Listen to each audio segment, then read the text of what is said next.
Anyway, where am I? Getting close now, folks.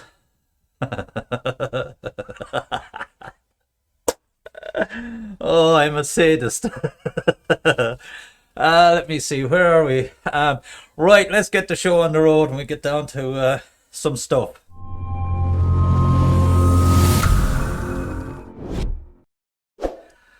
And here we are, and we'll get out these PowerPoints. Open Sesame. Boom. And large. And there you have it. That's what we're going to talk about today. Where's my controller? And where's my PowerPoint? We're going to look at testing and experimenting in markets.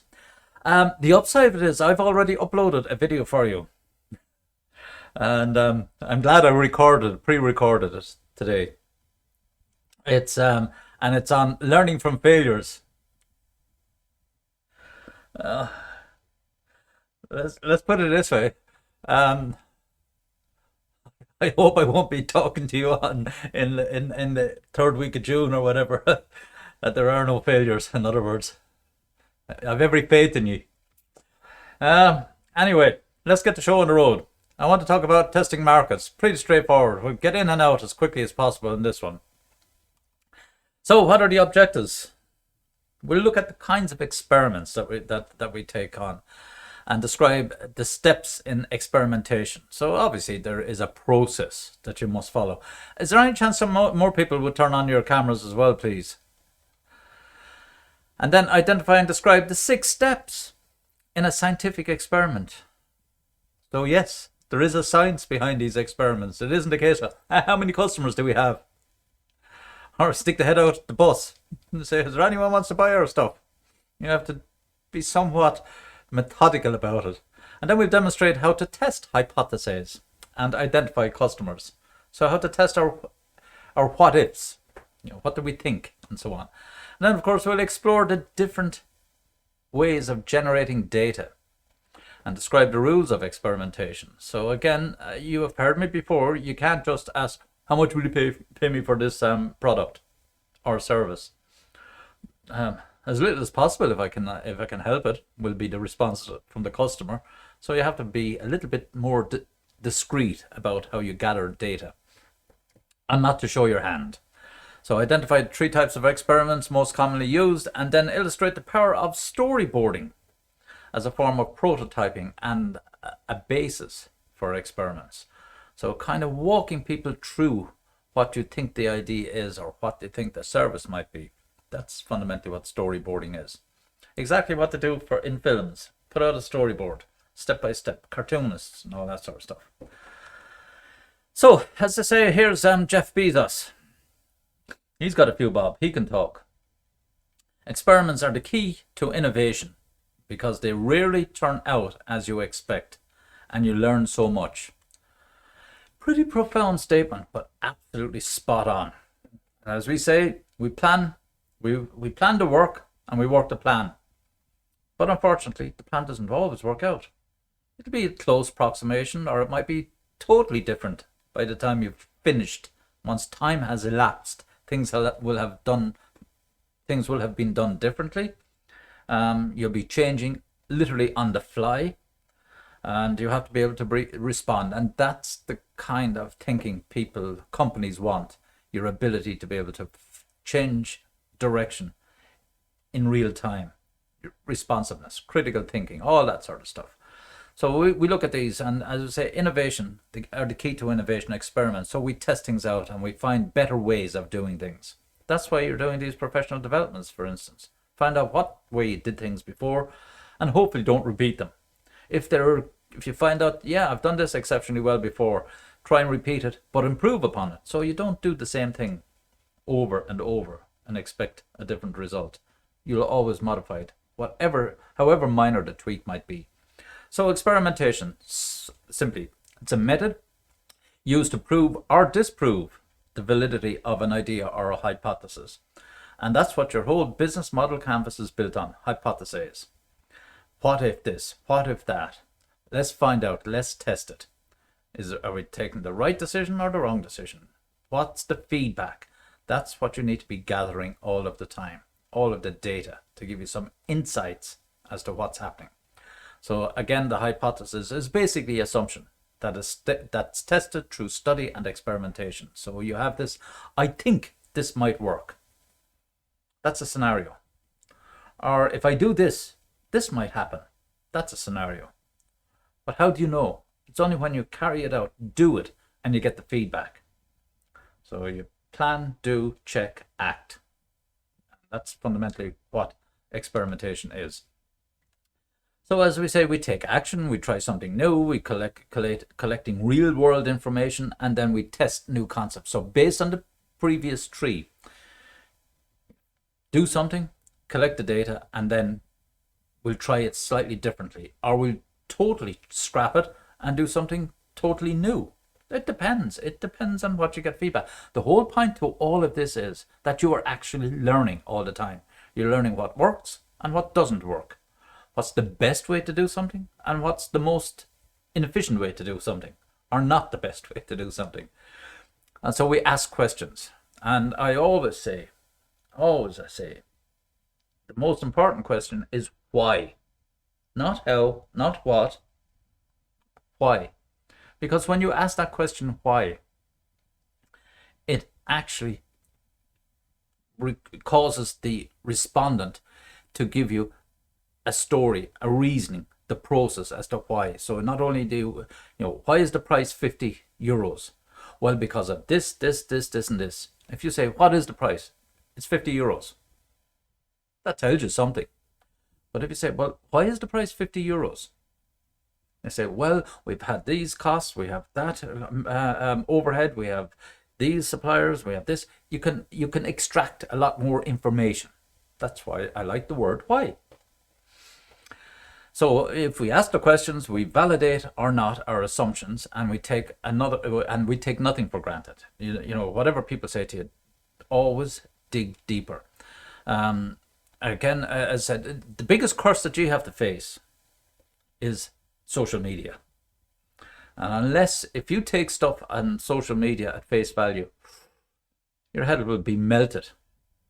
It'll wreck your head. Because, I talked about Gordon Elliott, for example, and how swiftly social media came out and tried him and hung him and were quoting a year's suspension, lifetime bans, and setting the scenario before the facts were even made available. And guess what transpired? About a week afterwards, after he'd gotten a year's ban, 6 months suspended, it transpired that there was an issue between his ex-girlfriend and a female jockey, or rider, whatever you want to call them. And so there's a lot more to the story that meets the eye. But the man, in fairness to him, is quite humble, didn't make a big deal about it, accepted that sitting on the horse was the wrong act. But people just focused on that one stupid instance instead of looking at, there are mitigating circumstances. They didn't look for the data. They didn't want to know the data because it was clickbait. It was headline news. It was shite that they could banter on about. It's the same with this COVID-19 crap. You have these same bullshit artists coming out. Jesus, I'd be shocked. This has all been recorded. Honky McConky, as I call him. The guy is worse than the weather. He changes direction every freaking time he comes out. Now we should slow down to open up like we did last June. I can't take off a Monaghan accent or whatever it is. Jesus Christ. But oh God, don't get me started, for heaven's sake, But and the data, for example, if you look at the data, I'm sure. Jeez. Luckily, I don't have any cups or mugs or crockery inside in the sitting room when the news comes on the evening, because the television would be smashed by now. Anyway, because 46 people died. Now, I'm not making little of the bereavements. God forbid, But 12 from February, 13 from January, and another half dozen from December, and so on, so far back. How slow did it have to be to report the data, for crying out loud? But nevertheless, it gives the perception there were 46 people died in the last 24 hours kind of thing. That's how it's manipulated. But when you stand back and say, it was over a period of time, so really, this is actually what happened since the last reported case numbers and so on. So, You're not stupid. I know you're not. So you can see through a lot of this stupidity that's coming across on the media. And indeed, it's not just, when I say social media, including TV and radio as well. I know this. So be careful.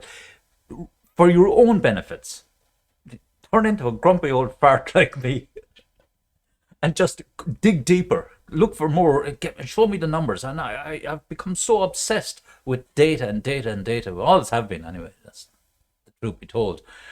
Because I want to be comfortable in my own mind that what I'm talking about or what I'm hearing, that I actually understand it, such that I can form some level of opinion that's equally weighted. In other words, that I'm not an extreme right or extreme left, or that I just jump in the first nugget. That's what I'm getting you to try and react as and behave as, in terms of whether it's in business or science or whatever area. So ask lots of questions. Keep asking, why this, why that? You know yourselves, when you're a parent and the kids keep asking you, why this, why that, why the other thing, and say, oh, jeez, would you give me a break? But in fairness, it is the only reason you're going to find out stuff. Carry out background research, exactly, and then developing a hypothesis. So when you've done that, when you've asked sufficient questions and you believe you've got sufficient information, then carry out more. Corroborate what you're finding out. Look for other sources. Go to other areas to try and get more information and say, yeah, this is what they're saying, this is what that person's saying, this is what this group over here are saying. So now, based on all of this, this is my understanding of the scenario or the information or whatever.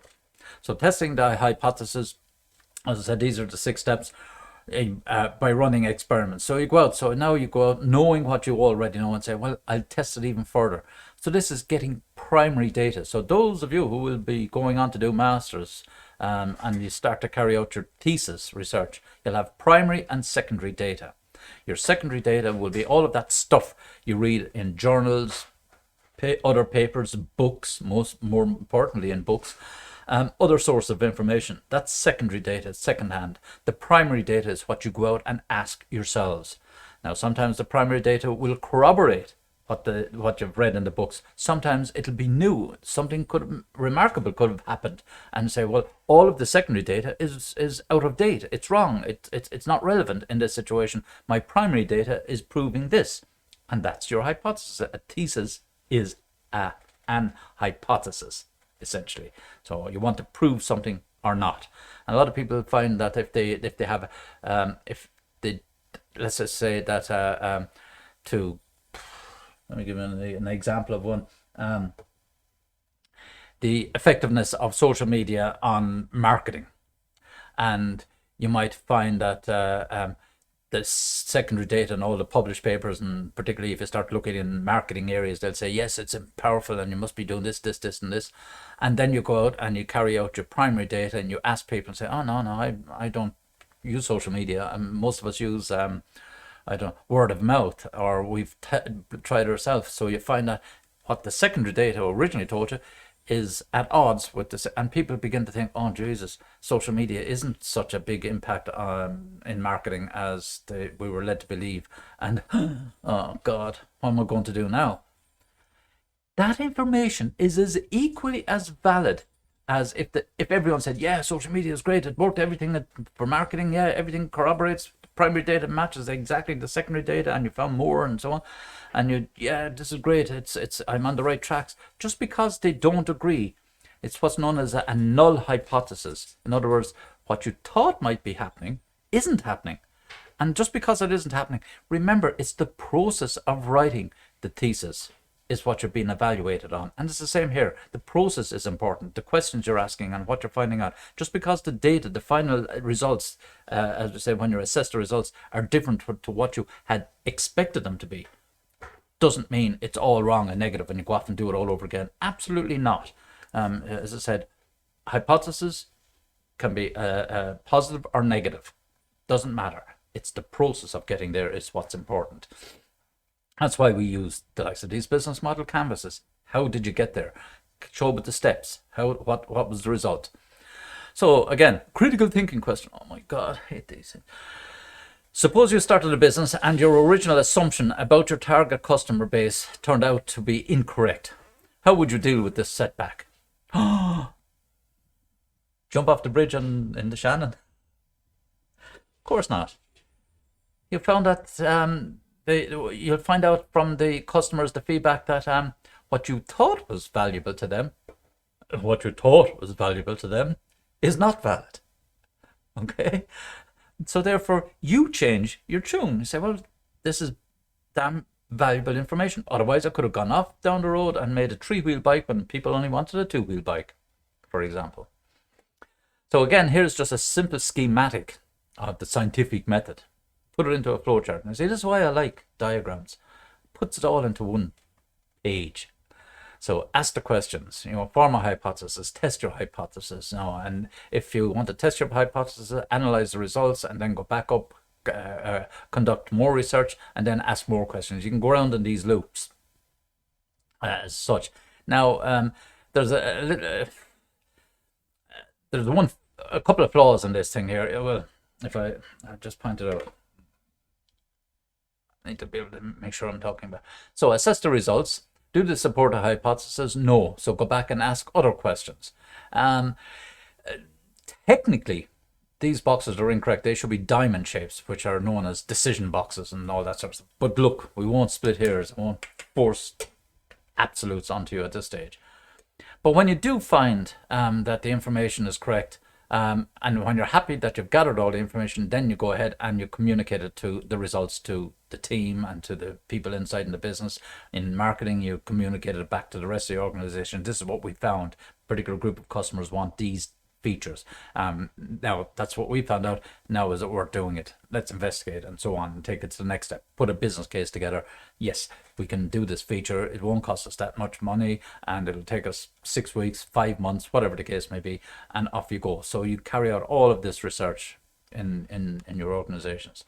Now this is one hypothesis that worked. Now I don't remember, what was it, 2008? Subway hypothesized that selling select foot-long sandwiches for $5 would increase overall sales.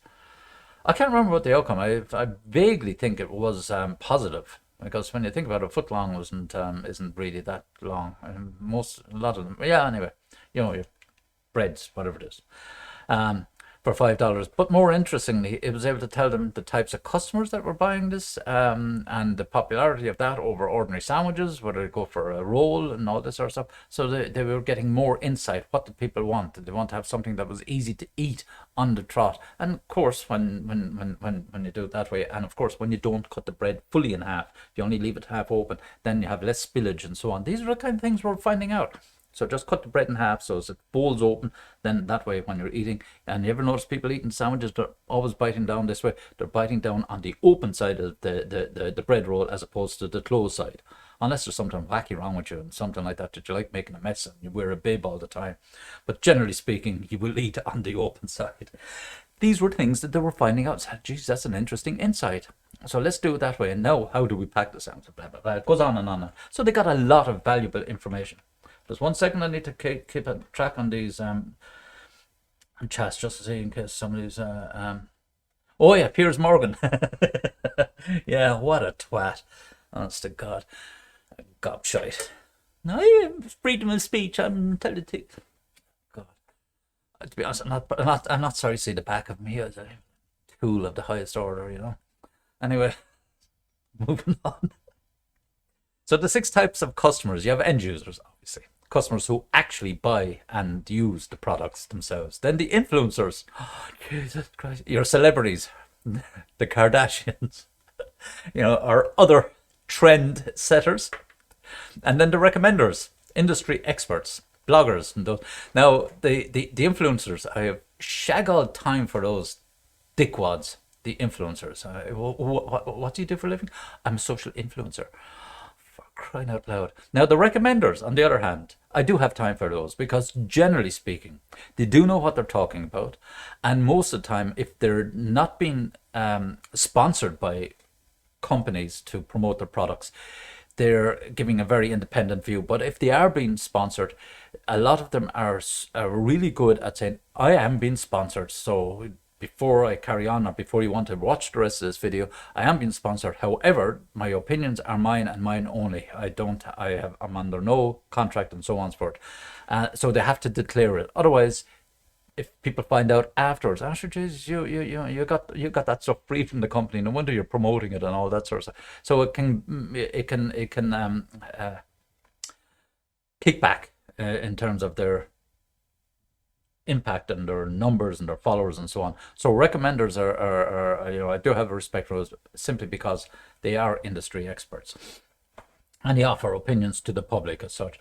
And it's an interesting level because they can take products from one level to the next level in terms of reaching larger audiences. So these kind of recommenders, it's the influencers don't have the credibility a lot of the time of the industry experts, but the recommenders, their subscriber base grows, and as a consequence, that means there's a bigger addressable market.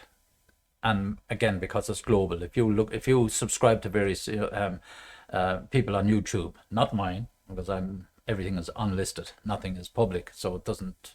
The subscription is only for information for yourselves. But for recommenders, they can have quite a substantial market, and there is a move towards using recommenders as opposed to we say in sports, some of the top sports people and celebs and so on and so forth. There's a move towards the recommenders because they have a bigger audience base a lot of the time. Okay, and they look and they analyze, how many followers does Mark Ashen have? 7 million. Then they'd be beating down my door. Any chance, Mark, you promote this product and so on? But if I've only 70 people, I say, Jesus, forget it. It wouldn't be worth a while, giving them even a free item to promote, But that's the kind of thing, from recommenders.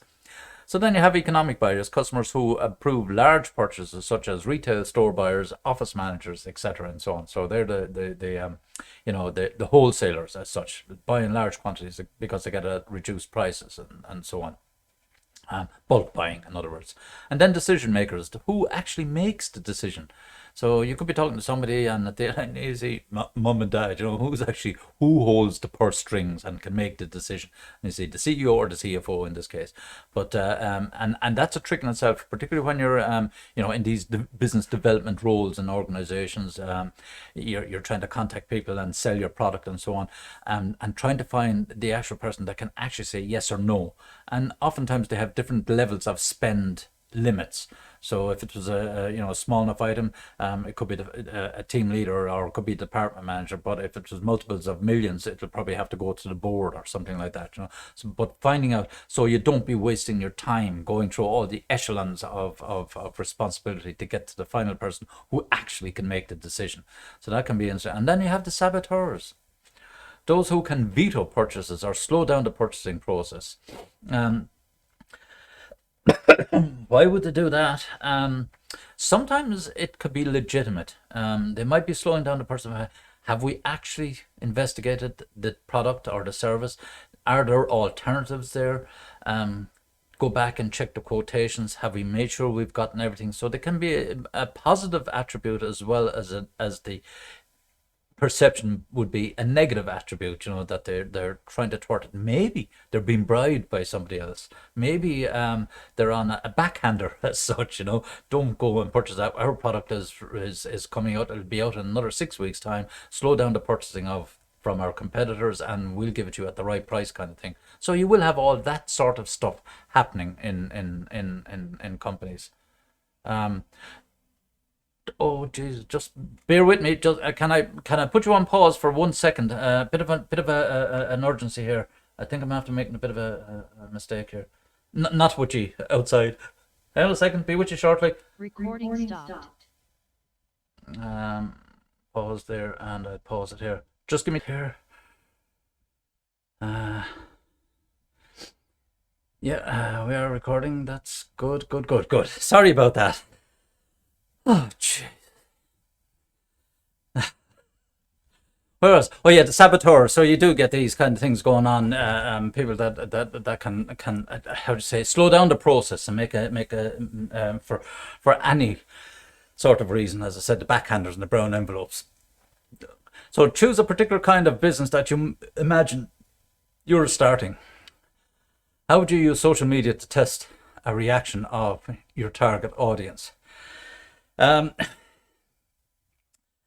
Interestingly enough, now the ways of testing are you can just put it out there and you can see how many followers you might get, or you can have these, the way on Instagram you can have these slider scales, they like it or not, and yeah, the majority of people like this.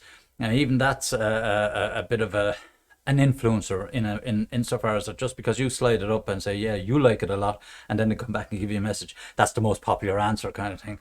So you feel good about yourself and all that sort of stuff. But they're the kinds of things, you can put out surveys and all that sort of stuff. There's a hell of a lot you can do to extract information on social media using all the different platforms. Questionnaires going out. What do I get on YouTube? Every so often I might get something.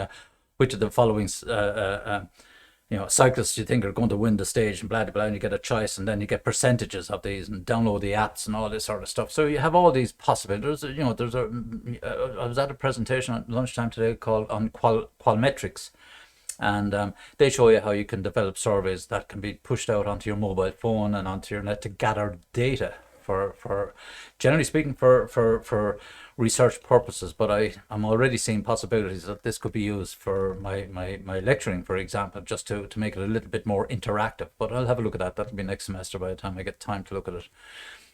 So then the rights of research participants. You have ethical concerns. Do you ask children? Do you ask minority groups? All this sort of stuff. Gender.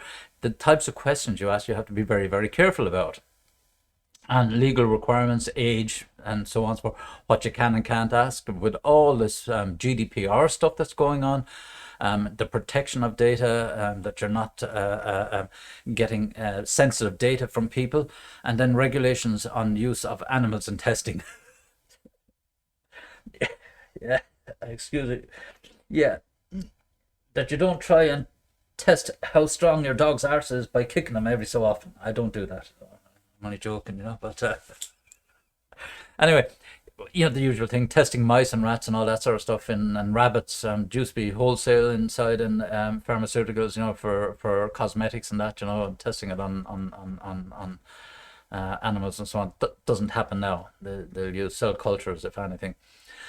So these are the kind of things. So there are whole issues. I mean, I only today, for example, I got an email to review our ethics forms that students would use for research purposes and so on. So it can be quite a minefield, because if you have any unethical behavior, that can bias the results, and could actually negate all the research you would have done. Because how did you get the information? Oh, I paid somebody and they gave me the database and so on.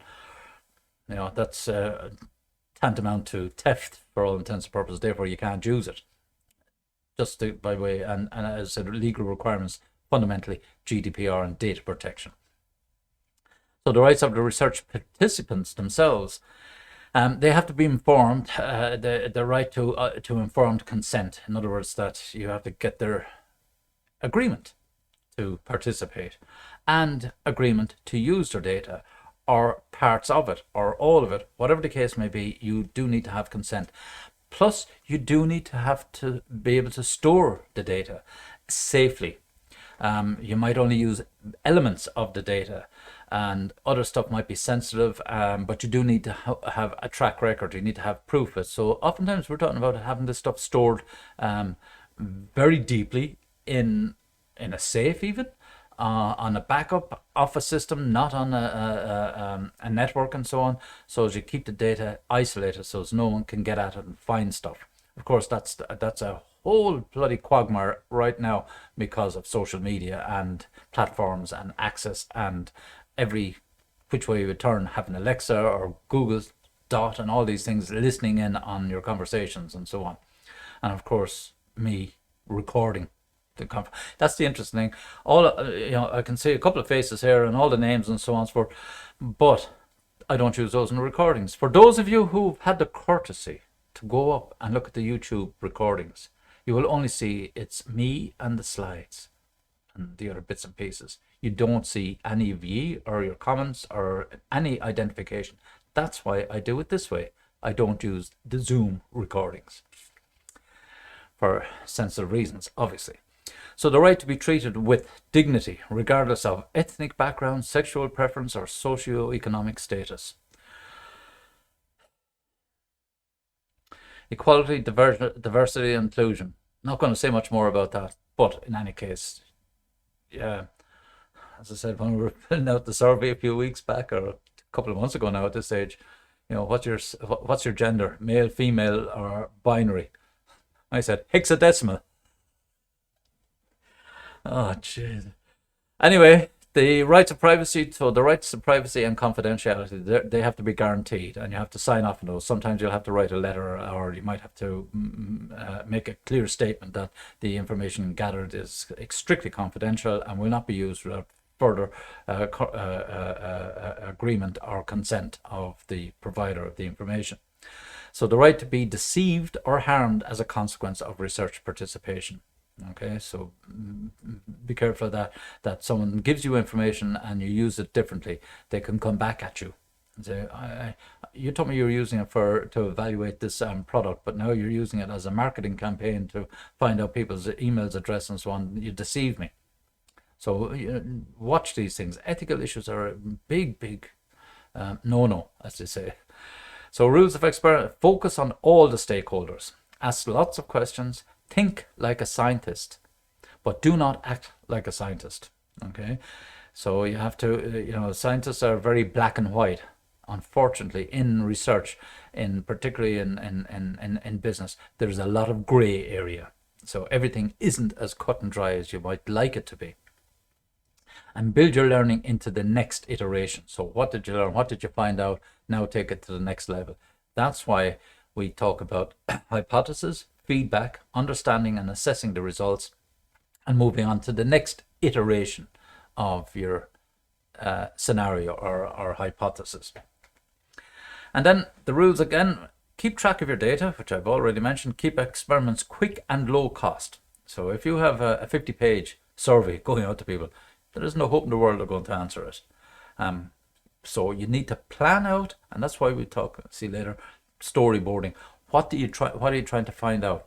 How efficient can you make all of these questions? Can you combine them into one or two questions or a sequence of questions? And if you get someone to answer so far and say, well, if they choose yes on this answer, bring them on to the next stage. If they choose no, you'll say, thank you. That's it. You don't have to answer any more questions. But also time them. And again, for example, on this qualmetric system today, when we write questionnaires or surveys or whatever format we use, it will actually calculate the approximate time it would take to fill out that survey. And if they're too long, say forget it. No one wants to answer those questions. Interact with the stakeholders and pay attention to the data. So make sure that you're gathering the right data, and then of course that it's usable in various forms, that you can extract and create the data and create information. And from the information you have knowledge, you know stuff.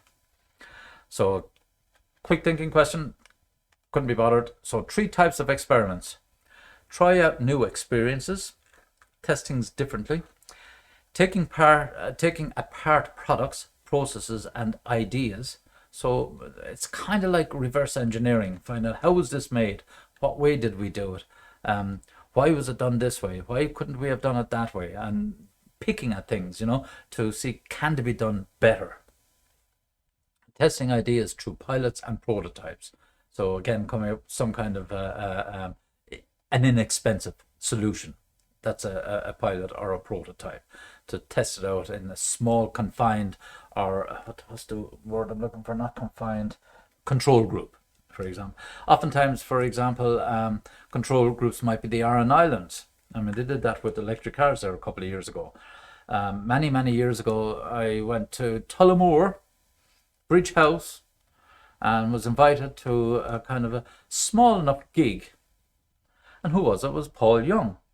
And I said, wow, this is interesting. And the guys that invited me were to play with a group called Big Generator. But the point about it was Barry's partner at the time was a marketing manager consultant with one of these event promotion companies, And she arranged for a group of people to come in and have a listen to Paul Young and his backer. Why did they come over to Tullamore? They were testing, they were doing a dress rehearsal for all intents and purposes. It was like a full gig, limited number of people, invited kind of guests and so on. But they were just testing it there, and then went on their European tour. That's very common. You get a lot of groups doing things like that.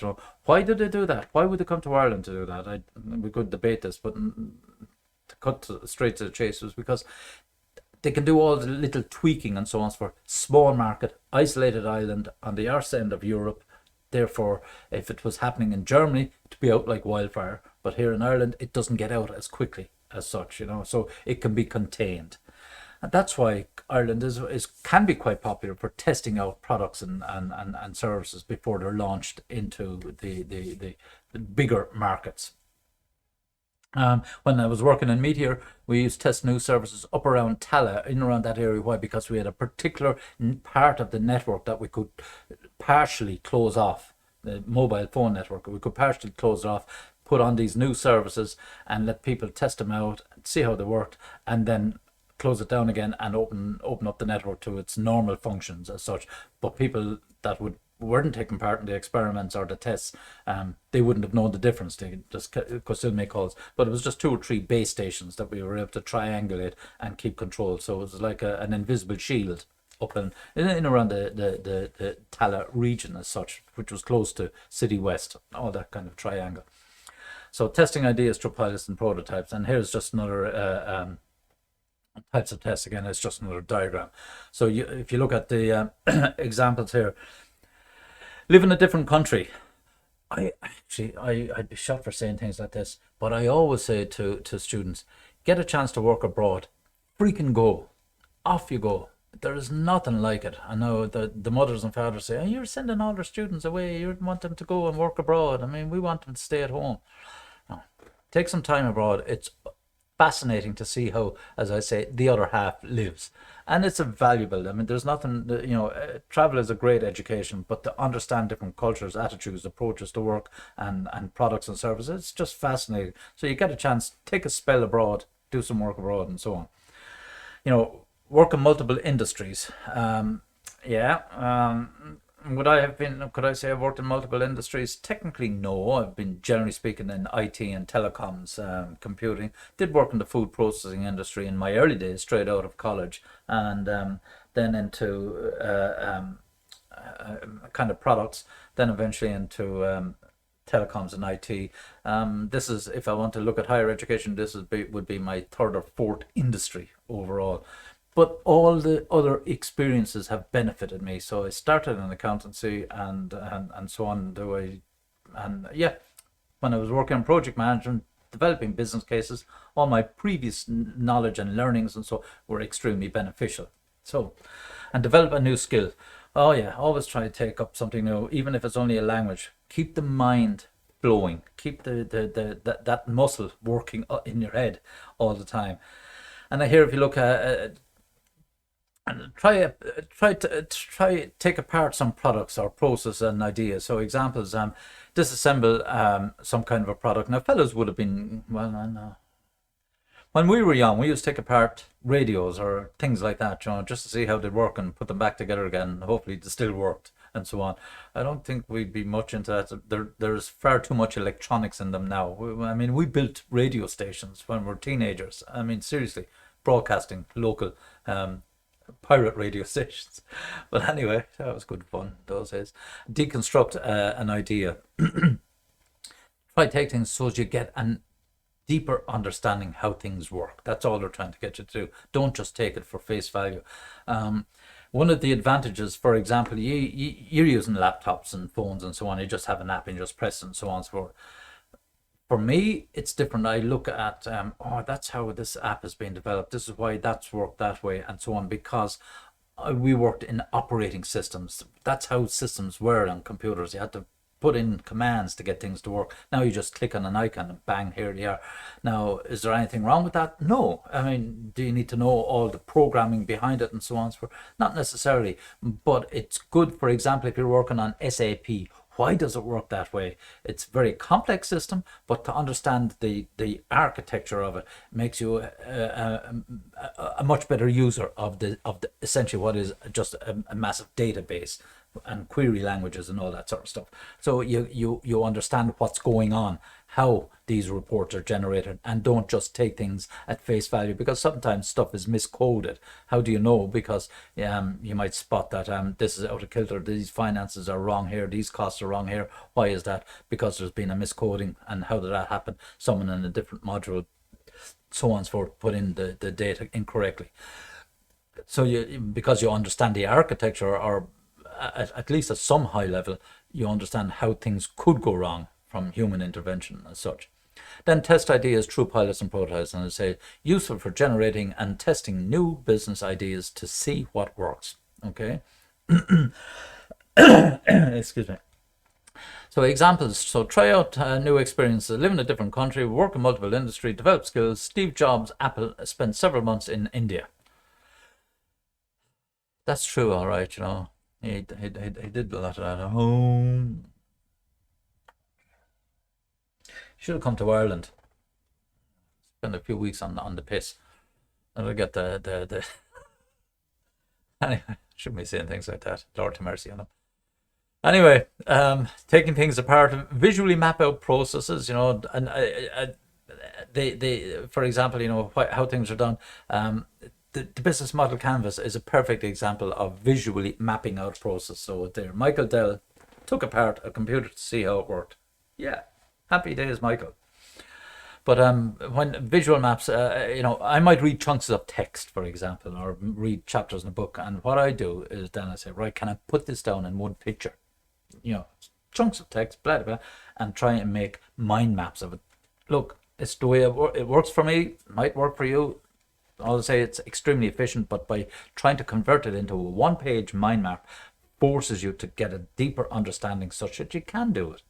Okay, and then when you're able to do it, you say, Jesus, I do know about this. I understand it. It makes sense to me. That's the trick in it. It might take a bit of time, but over time, you become more proficient and better at it, and it really does stand to you, particularly later in life. I guarantee you, it's develop it as a skill. It's really powerful. Mind mapping.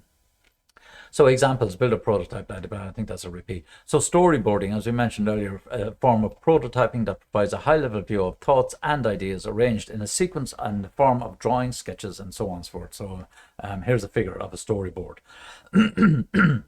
And that's precisely what we say filmmakers would do when they want to try and plot out a scene, what will happen, how they do things. So just roughly sketch it out, and then it comes to life. Cartoons are done this way. They start the storyboarding, so what's supposed to happen at the start and how it ends up and so on. Put on all these together, just rough sketches. And oftentimes this can be a mind map. Storyboarding is a type of mind mapping for all intents and purposes. Just the layout is different. In that, so you're starting on the top and you're up here, and you work the way down through it until you come to the end over here, for example. Whereas in a mind map, you start in the center, what's the core idea, and you start to work around clockwise like that, and adding in bits and pieces, linkages and all that, and you come around. So it's a clock shape type thing with all these bubbles coming out of it and links and bubbles coming out of bubbles and all that. So it starts to make more sense. And then, as I say, reasons for it, it's engaging, it's simple, it's effective communication. Absolutely. So a picture is worth 1,000 words. It goes without saying. It's inexpensive. It's just a rough sketch. It's just a couple of thoughts thrown down on paper, and elicits questions from participants. So people are looking at it. They can see the mind saying, what does this mean, and what does that, and why is the story going that way? Could we not go in this direction with the storyline? And that's extremely important for gamers, for example. So what are the different scenarios? Can we have a branch here if you do go down this tunnel and you shoot these guys and you win this piece of nugget of gold or whatever it is, where we take you from there? And if you notice now that you years ago you played a game, you got so far and you went through exactly the same process to get to the further again, and then if you got knocked out you started and went through. That doesn't really happen now because there's so many different permutations. In other words, branches on the main storyboard such that they eventually achieve an objective. And they're even becoming more and more advanced, that the end objective can be totally down to the user themselves in some cases. So it is a great way of trying to get people to think and move things forward. So basic story, what is the problem your customer is experiencing? So that could be the core point. Point one, what's the problem? And then what are you offering as a solution? This is the possible solution. So how will the customer benefit? So then you look at all these linkages. It'll help there, it'll help there, it won't help there, it'll help there, and so on. So you begin to populate out a page with all relevant and information. So those areas that will benefit, why doesn't it benefit here? So often other tangents, can we now modify it so that where it didn't benefit the customer, we can now make it benefit the customer, and so on. So you keep fine-tuning until eventually your solution will look something totally different down the bottom corner of the screen from what you originally thought as the solution. It'll be modified. Now it's satisfying all these needs of the customers. And this is just another one here. Storyboard to boost student engagement. Yeah, I'm going to get you to draw pictures. Send them up to Moodle and off you go. Happy days. Get you to storyboard stuff. Anyway, it's just a kind of an idea. What do we do differently? Of course, there's a lot we could do differently in terms of engagement. Maybe it could be stopping halfway through. Maybe it could be putting up questionnaires. Maybe it could send you off into breakout rooms and all that sort of stuff to engage and stuff. But I find what I'm doing gives you all the stuff, and you can do all that stuff on your own time. What's known as self-directed learning. Okay, I'm just giving you the tools to enable you to do it. So the last critical thinking question. Do you think people with artistic training or talent have an advantage in storyboarding? Why or why not? See the questions, why or why not? No, they don't. They don't have a monopoly on storyboarding. Any old gobshite that can draw circles and straight lines in any old shape, or can draw or build a storyboard. It's a sketch. It's not an artistic piece of work that people, now it's nice when some of this is but you don't want to be wasting time. This is just roughly jotted down and so on. If you were doing exams, I would be telling you, do not be bringing in multiple colored pens and protractors and your set squares and your rulers and drawing out lovely diagrams, because immediately what that tells me is you're wasting freaking time. You might say, but it's nice and presentable and all that. I said, freaking hell, you've only got 3 hours to do an exam, just a sketch of Porter's 5 forces, boom, boom, boom, this, that, and the other thing. Don't be drawing it out and all. I'd be telling you exactly, because that's how I'd interpret it, would interpret it. You're wasting time, you're disguising, you're putting all these lovely colours in there, you're trying to convey to me, look at this, isn't this lovely? Yes, but do you understand it? Do you know it? Do you know what's behind it all? So why didn't you spend more time writing about the model as opposed to drawing the freaking thing? You see what I'm saying? So be careful, when you think that, oh, this is a lovely, nice diagram, multiple colors, shading them in and all that. Freaking no, it's a sketch. That's all you need to be putting down. On that fantastic piece of advice, for which you're not going to be doing exams. Well, not for me anyway. Aren't you lucky? I'm finished. I think that's it really. Yeah, that's it. That's the end of the PowerPoint slow. I'll just kill these down and go back. Yep, and here we are. Any question, folks? Comments, insults? Anyway, folks, as I said, I don't have anything else to add today. I mean, between this now and the other lecture, you have there'll be about 2 hours of stuff there in total. I'll package this up and throw it up onto YouTube tonight, or later on. Yeah, tonight. I'll have it up there tonight. And yep, I'll let you go, and we will talk to you next week. As I said, we really only have 2 and a bit weeks left to start wrapping up all of this. Okay, okay, folks. Take it easy. Have a good weekend. Thanks, bye. God bless. Bye-bye. Bye-bye.